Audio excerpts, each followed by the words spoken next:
Bonsoir à tous, ravi de vous retrouver sur Monaco Info en ce jeudi de l'Ascension, veille de grands matchs pour nos basketteurs monégasques engagés dans le tout dernier carré européen, le Final Four, avec une demi-finale demain 17h contre une formation qu'ils connaissent bien, l'Olympiakos Le Pirée. Match à suivre bien sûr en direct sur Monaco Info.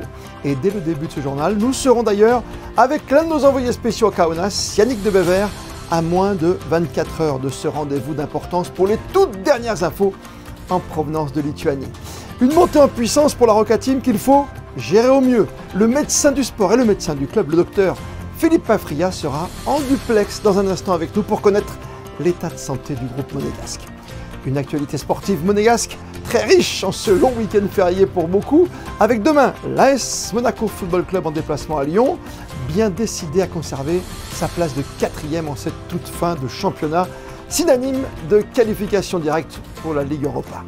La préparation des Jeux des petits États européens qui débuteront eux dans 10 jours à Malte, et ce soir gros plan sur la natation. Histoire de challenge encore pour les jeunes universitaires monégasques et question de bon sens aussi dans nos vies de tous les jours avec Pauline Magnier ce soir, coordinatrice de projet au sein de Zero Waste Marseille. Avec elle, nous évoquerons la mode face au défi du respect de l'environnement sous toutes ses formes dans le cadre de la Fashion Week Monte-Carlo. À chacun son défi donc, celui de la Roca Team est très clair. Allez jusqu'au bout de l'histoire avec demain 17h l'acte 1 du Final Four européen dans la ville neutre de Kaunas. Yannick Debever, bonsoir à vous. Le compte à rebours est bien enclenché. La Roca Team est à moins de 24 heures de sa demi-finale d'Euroleague face aux Grecs de l'Olympiakos. Alors Yannick, ce soir question très simple. Comment vont nos Roca Boys ? Bonsoir Christophe, bonsoir à toutes et à tous. Et bien écoutez, la Roca Team est très bien en ce moment même. Sacha Obradovic et Mike James se sont prêtés au jeu de la conférence de presse ce matin. Une conférence de presse avec tous les journalistes de toute l'Europe tout simplement. La Roca Team est arrivée hier soir à Kaunas, à son hôtel, a pu prendre ses marques au milieu des 3 autres équipes, l'Olympiakos, le FC Barcelone et le Real Madrid. Monaco aura son premier entraînement à la Žalgirio Arena ce soir. Un premier entraînement juste avant celui de l'Olympiakos, son adversaire de demain. Un adversaire que les Monégasques connaissent presque parfaitement puisque ce sera la 10e confrontation entre ces deux équipes en 2 saisons seulement. On a posé une question à Sacha Obradovic à propos de cet environnement tout simplement extraordinaire. Le Final Four, c'est le sommet du basket européen. Et écoutez ce qu'il en pense. Excited by event, yes, but I'm not, overthinking, by the games. I think, we did some job, in preparation, not just, last couple of days, we did it, through the season. We have our hopes, we do, we came, here not just, to compete, and with all, rumors around, putting us, outsider, role could motivate us even more, to do over maximum. Même si Monaco a gagné 2 fois cette saison face à l'Olympiakos, il est difficile d'en faire le grand favori de cette demi-finale. L'Olympiakos a terminé premier de cette saison régulière, a affronté Fenerbahçe en quart de finale et finalement, comme les Monégasques, ont dû attendre le match décisif pour se qualifier au Final Four. L'Olympiakos, l'année passée, avait perdu en demi-finale sur un shoot au buzzer de Vasilij Micic de l'Anadolu Efes Istanbul. Un crève-cœur pour eux, évidemment, ils voudront prendre leur revanche. Les deux équipes sont au complet, aucune blessure, aucun bobo ou quoi que ce soit qui pourrait empêcher un joueur de participer à cette rencontre. Ça va être une demi-finale au sommet, ce sera le premier match ce vendredi et puis ensuite il y aura le Classico Barça-Real. Il faudra suivre ça en direct sur Monaco Info. Mais ici, en Lituanie, dans le pays européen du basket, à coup sûr, ce sera une très grande fête. Et on verra également, Yannick, comment se comporte le public envers notre équipe, sachant tout de même que le seul joueur lituanien de cette demi-finale fait partie de notre effectif, Donatas Motiejunas, né à Kaunas. Et si vous n'avez pas la chance de faire partie des 300 supporters monégasques qui font le déplacement dans la cité lituanienne, je vous rappelle que cette rencontre sera également diffusée dans la salle Gaston Médecin. C'est gratuit. Il vous suffit pour cela de réserver vos places sur le site de votre club préféré et vous êtes déjà très nombreux à avoir choisi de regarder le match tous ensemble. Être prêt le jour J, appréhender, préparer au mieux nos basketteurs, c'est un défi majeur pour tout l'encadrement. La récupération, la préparation, la motivation, la nutrition, tout savoir sur cet avant-match, autant du point de vue physique que mental, avec le médecin du sport, le doc de la Roca Team, Philippe Afriya, qui a bien voulu prendre quelques instants pour nous répondre ce soir. Docteur, bonsoir. Bonsoir Christophe. On y est, à même pas 24 heures de cette première rencontre. Il y en a 2 à disputer. La préparation s'est-elle bien passée? Pas de bobo aujourd'hui en tout cas? Non, l'état d'esprit est bon, l'état physique également. Je pense que tout le monde est prêt pour ce grand rendez-vous. On a l'habitude maintenant, on sait ce que c'est que d'enchaîner des matchs quand on est de la Roca Team. C'est sûr, puis on a déjà fait, même si on n'était pas à ce même niveau de compétition, on a déjà fait quelques Final Four et on a même remporté un titre, donc on a un peu d'expérience. On a un petit peu d'expérience, il en faut. Il y a que Mike James qui a disputé une vraie finale européenne en tout cas pour l'instant. Mais cette équipe, est-ce qu'elle monte en puissance ou est-ce qu'elle a déjà atteint son meilleur niveau dans la phase d'avant? Je pense qu'on a tout fait, le staff, les entraîneurs, le médical, etc., pour arriver à être au pic de forme maintenant. Ça se calcule en début de saison, hein, déjà? Oui, déjà, mais on avait un petit peu anticipé avec le staff et on a pu préserver certains joueurs, remettre sur pied certains autres qui avaient des petits bobos pour que le jour J, tout le monde soit prêt. Tout le monde soit prêt, même dès qu'on prend l'avion, les transports, la literie, tout est important pour être au sommet. Hein. Tout à fait. On sait que le haut niveau se joue sur des petits détails et on est très vigilant à ça. On est très vigilant. Donc, il y a de la bobologie toujours? Il y a toujours quelqu'un qui a un petit peu mal au doigt, mal à la tête? Oui, mais ça fait, je dirais, partie du confort psychologique des joueurs, parce qu'au-delà de l'aspect physique, l'aspect mental, on sait que dans le sport de haut niveau, c'est l'aspect mental qui nous permettra de performer. Eh bien, nous, le staff, on est très attentif à ce que chaque joueur soit dans les meilleures conditions, ses petits réglages, ses petites habitudes, ses petites manips, ses petits massages, les petits étirements, pour qu'ils se sentent vraiment bien. Ils vous bluffent, docteur, ces joueurs, ces champions, ce sont des joueurs hors normes déjà, rien qu'au niveau de la taille, du gabarit, et d'enchaîner comme ça quasiment tous les 2 jours, toute une saison. On va dire que c'est des rythmes de compétition qui sont quelque part inhumains, mais je dirais que toute la saison, on a pu se préparer à ça avec l'enchaînement de 2 à 3 matchs par semaine. On a vu que les corps luttaient, souffraient, mais finalement s'adaptaient. Et là, maintenant, je pense que tout le monde est à plein régime et on est capable d'enchaîner 2 matchs de haut niveau. Et on a le sentiment, vu de l'extérieur, vous êtes à l'intérieur, vous docteur, vous avez cette chance-là, que tout est basé sur la récup, non? Sur la récupération? Tout à fait, hein, quand on est vraiment en phase de compétition, plus de place à l'entraînement, au travail physique, aux charges.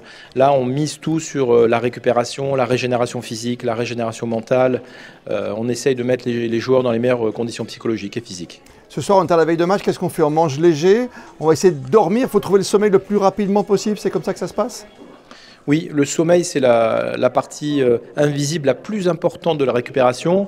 On avait fait des études il y a quelques années, on s'est rendu compte qu'un joueur, pour être optimal, il faut qu'il dorme au moins 9 heures dans une nuit. Oui, 9 heures, dans un grand lit en plus, il y a des gabarits de 2 mètres hein, quand même. Hein. Là, les conditions d'hébergement sont excellentes puisqu'on a des grands lits. Donc moi, je suis un peu petit là à l'intérieur, mais les joueurs, ça va, ils ont leur place. Mais ça, vous faites attention à ça, bien sûr, comme pour les repas. Est-ce que vous avez votre propre cuisinier, par exemple? On n'a pas de propre cuisinier, mais on a des menus qu'on a déjà préparés, qu'on a bien sûr envoyés au préalable pour avoir exactement la nourriture adaptée à chaque joueur. Chacun a ses petites habitudes, qui préfère manger la veille de match ou du saumon, ou du poulet, ou du riz, ou des pâtes. Hein. Chacun a ses petites habitudes et il faut rester, puisque le corps humain est fait d'habitudes. Pour être performant, on doit respecter des rythmes. Hein. Il y a une chronobiologie, on a des rythmes biologiques qui sont intrinsèques et qui sont fixes, et il faut absolument les respecter. Docteur, sans vouloir dévoiler les secrets de la Roca Team, j'aimerais avoir une cartographie du programme de demain. C'est quoi? C'est réveil à la carte, c'est petit-déj, c'est léger le petit déjeuner, c'est une petite marche, c'est un entraînement, il y a une sieste. Qu'est-ce qui va se passer demain? Alors en général, c'est petit déjeuner obligatoire le jour de match, hein, puisqu'il faut qu'on ait un apport énergétique suffisant. Ensuite, il y a un petit entraînement pour décrasser, prendre ses habitudes, prendre ses marques. On revient à l'hôtel, on déjeune, une petite sieste. Et avant le départ, certains joueurs demandent des soins, de la mobilisation, des étirements, des massages. Hein, chacun a sa routine. Et après, on est prêt pour partir pour le match. Demain, 17h sur Monaco Info, face à Olympiakos Le Pirée.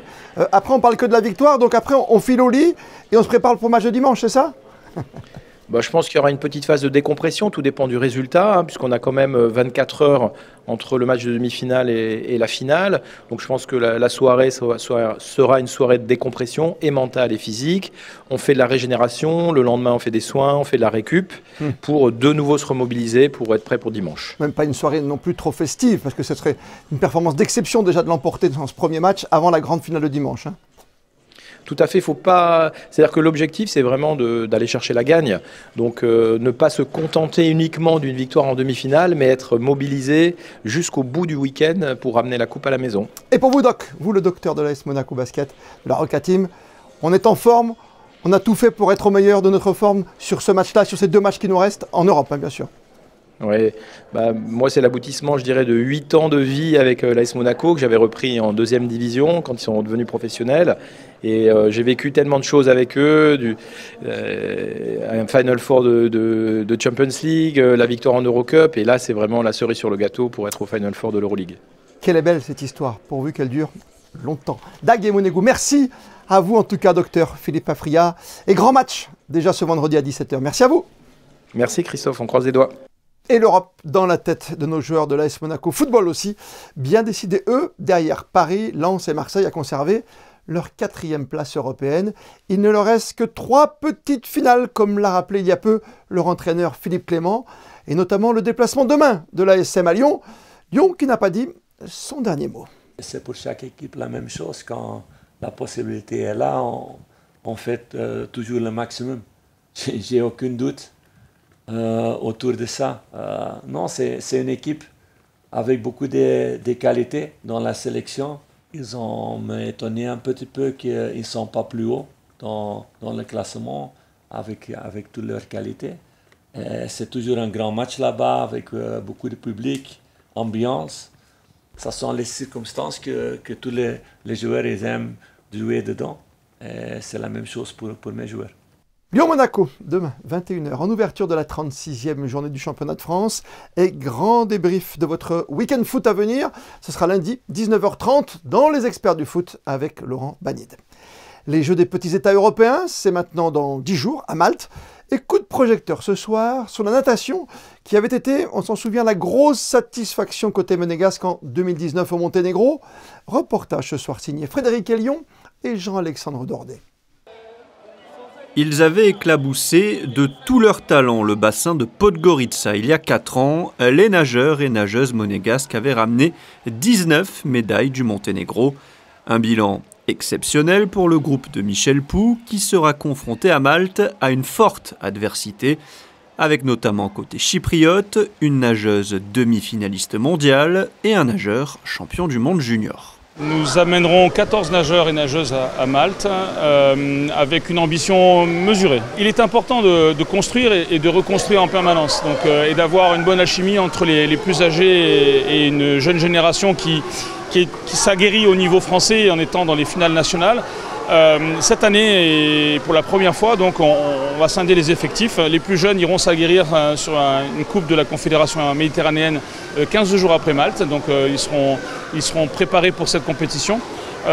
Et donc on aura une génération intermédiaire qui sera présente à Malte et qui représentera Monaco cette année.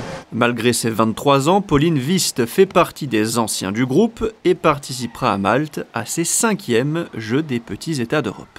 Les Jeux des petits États, c'est toujours un plaisir d'y aller. Il y a tous les sports qui se retrouvent là-bas, donc on est une grosse délégation, on se retrouve tous ensemble, donc c'est vachement sympa. Après, voilà, il y a eu la coupure à cause du Covid, donc là ça fait 4 ans qu'il n'y a plus eu les Jeux des petits États. Donc forcément, on y retourne, on a un peu oublié ce que ça faisait, comment ça se passait, mais c'est toujours avec envie qu'on y va. Et avant de s'envoler pour Malte, les nageurs et nageuses pourront se tester sur l'étape monégasque du Mare Nostrum les 20 et 21 mai. Rendez-vous est pris, Frédéric, samedi et dimanche à 17h. Vous pourrez d'ailleurs suivre en direct toutes les finales de ce meeting de natation, toujours de très haut niveau sur Monaco Info, avant de se plonger la semaine prochaine, cette fois dans le grand bain de la Formule 1 qui continue de mettre en place son décor annuel un peu partout, en principauté, comme ici, sur le quai Antoine Ier, où les écuries ne vont pas tarder à venir s'installer dans leur paddock dédié. Un week-end de sport mécanique à vivre à 100% vendredi, samedi et dimanche prochain sur Monaco Info, bien sûr. On reste dans le domaine de la performance. À la base, c'était un exercice interne pour les élèves de l'Université internationale de Monaco. Mais devant la qualité des idées proposées, l'IUM a proposé au final un concours intitulé The Mark Challenge.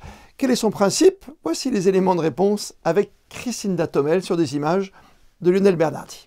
The Mark Challenge est un concours ouvert à toutes les écoles de commerce du monde entier. Et pour cette 10e édition, 122 équipes représentant 55 nationalités différentes se sont affrontées cette année sur ce concours dédié aux entrepreneurs de demain. Cette année, on a eu l'opportunité de célébrer ces 10 ans. Donc ça veut dire que dans les dernières 10 ans, on a fait intervenir plus de 2000 participants.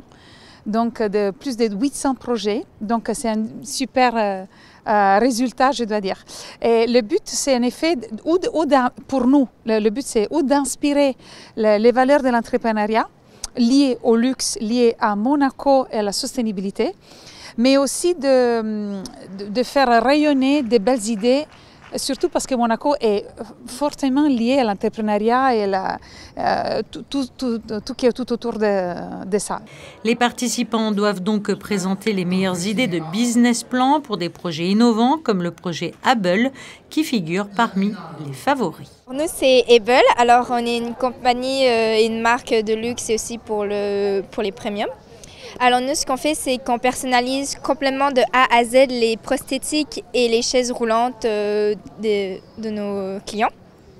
Et vraiment, ils peuvent choisir s'ils veulent du cuivre vegan, du cuivre de cheval, on le met. S'ils veulent des diamants dessus, on leur met. Vraiment, le but, en fait, c'est vraiment que les gens ils soient capables de trouver leur propre style, parce que souvent, les gens qui sont amputés, même les enfants qui ont des mobilités un peu limitées, c'est vraiment une des manières sympas pour eux de se retrouver et vraiment montrer leur passion et leur créativité.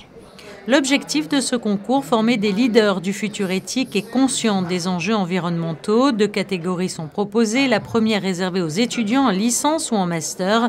La deuxième dédiée aux startups lancées depuis moins de 3 ans. Et dans la catégorie étudiants, c'est le projet Able présenté par l'IUM de Monaco qui a remporté ce concours, tout comme le projet YachtNote, une plateforme de conciergerie en ligne dédiée au monde du yachting dans la catégorie professionnelle. Ça ne vous a pas échappé. En principauté se déroule en ce moment la Monte Carlo Fashion Week. L'occasion aujourd'hui d'une rencontre dans l'air du temps quand on parle mode et environnement avec Paul Magnier. Elle est coordinatrice de projet chez Zero Waste Marseille. Entretien réalisé par Fabien Bonilla. Bonsoir. Vous êtes la coordinatrice de projet chez Zero Waste Marseille. Qu'est-ce que Zero Waste? Qu'est-ce que vous y faites de façon générale? Alors Zero Waste Marseille, c'est une association qui a été fondée en 2017 et qui est l'un des 130 groupes locaux de l'association Zero Waste France, avec qui on partage différents objectifs. Le premier, c'est d'informer sur l'impact environnemental des déchets. Et ensuite, ça va être de promouvoir une démarche zéro déchet, zéro gaspillage auprès des citoyens, des collectivités et des entreprises. Alors moi j'ai dit Zero Waste, vous avez vu que j'ai un super accent en anglais. Alors cette année nous célébrons donc les 10 ans de la Fashion Week monégasque.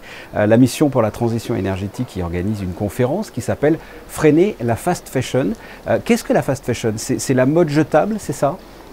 Exactement. La fast fashion, c'est une mode rapide. On la reçoit très vite chez nous, mais aussi elle est fabriquée en quelques semaines, voire en quelques jours.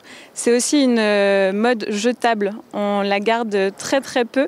On va privilégier la quantité à la qualité.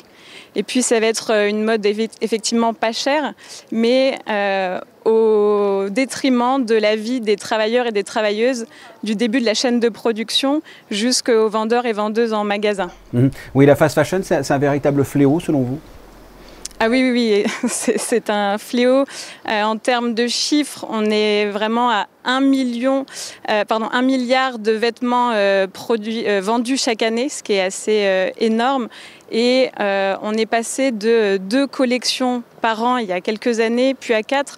Aujourd'hui, on est à plus de 24 collections par an, voire à des nouveaux modèles chaque jour. Et ensuite, tout ça va terminer dans des décharges parce que c'est de trop mauvaise qualité. Oui, c'est au détriment de l'environnement, mais vous l'avez dit, c'est aussi au détriment des humains et des droits humains souvent. Oui, que ce soit les travailleurs et travailleuses dans les champs de coton et ensuite les vendeurs, les vendeuses, ceux qui vont concevoir les vêtements. Il y a malheureusement 22 000 personnes qui meurent chaque année dans les champs de coton à cause des pesticides. Il y a des alternatives. Qu'est-ce que vous proposez ? Alors oui, évidemment, il y a des alternatives. La première chose, ça va être de ralentir. Parce qu'avec la fast fashion et la mode, il y a cette frénésie de consommer toujours plus et toujours plus rapidement, dépenser plus. Nous, ce qu'on propose, c'est de prendre le temps. Déjà de voir ce qu'on a dans son placard, parce qu'on a des placards qui sont remplis de vêtements. Et si on fait des nouvelles associations, on va pouvoir réapprécier des vêtements qu'on a dans le placard. Et puis ensuite, on va faire durer les vêtements. S'il y a un trou, s'il y a une tache, on va pouvoir les réparer ou les faire réparer par une personne ou les customiser. On parle d'upcycling aussi, de récupérer par exemple des vieux vêtements pour en faire des nouveaux. Et puis aussi il y a de la location en fait, il y a des boutiques spécialisées qui vont vous permettre de louer des tenues spécifiques pour des occasions comme un mariage, comme une soirée déguisée. On peut aussi emprunter à son entourage. On n'ose peut-être pas, mais il y a peut-être une amie ou une personne de la famille qui peut nous prêter quelque chose qui nous plaît ou quelque chose qui peut nous être utile pour une activité. Et puis enfin, oui, on a juste un petit point, c'est les achats responsables. Oui, vous le constatez, ça effectivement qu'il y a une amélioration. Je pense notamment à la marque Alter de Pauline Ducruet ou celle d'Inès Bensalah, c'est une marque monégasque également. Vous sentez une prise de conscience ? Oui, effectivement, il y a de nombreuses marques qui font de plus en plus attention à ça, mais attention à ne pas se faire avoir, parce que de plus en plus de marques font aussi recours au greenwashing. Et donc, vous nous vendre des produits en nous disant que c'est des produits responsables, qui sont faits en majorité avec des matières recyclées. Attention à bien aller se renseigner, voir ce qu'il y a derrière. D'accord. Donc pour résumer, si vous deviez donner des conseils aux téléspectateurs, faire attention à la surconsommation et ne pas jeter son t-shirt pour le moindre petit trou, c'est ça ? Il ne faut pas produire de déchets en fait. Le meilleur déchet, c'est celui que l'on ne produit pas. Donc il faut vraiment revoir ses habitudes de consommation, dire non à la fast fashion. Très bien, non à la fast fashion. Paul Magnier, merci d'avoir répondu à mes questions. Merci. Ce matin, le chœur de la chapelle du Trinity College de Dublin, composé d'étudiants irlandais, a résonné pour la première fois à Monaco, à l'intérieur de la cathédrale, et ce, à l'occasion de la messe de l'Ascension.